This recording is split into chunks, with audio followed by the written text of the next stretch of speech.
I learned that this breast cancer was caused by a drug named Prempro, which I'd been taking for 6 years to alleviate symptoms of menopause. I had insomnia and night sweats, and I was unable to function after weeks of insomnia and sought my doctor's help in 2003. So at that time, this drug was recommended to me, and with a suggestion, I took it. And after 6 years, I developed breast cancer. What I've learned since is that there are safer alternative drugs available, and it's important that women learn about safer alternatives and stop taking this poison that causes breast cancer. If you look at the website that Prempro put out, and you look at the material that was put out by the FDA and WebMD, they minimize the risk. And I found myself with breast cancer. And I felt that I was betrayed, that they had been telling me things that weren't really true. And I think that this drug is a dangerous drug, and it should have been said that years ago.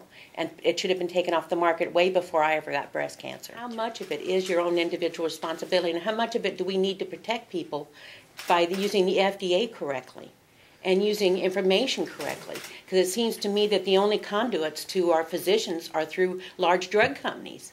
If that's the only way that things are going to be decided, everything's going to be decided for profit. If we're going to protect people, people have to be protected through the system. And the system has to work.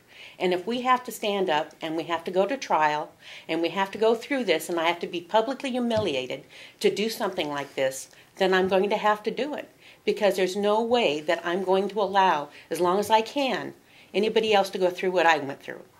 I'm so proud of these two women in particular, because not only are they fighting against breast cancer they never should have got, but they're willing to take on the largest drug company on the planet, Pfizer, and they're willing to step forward and sue their doctors.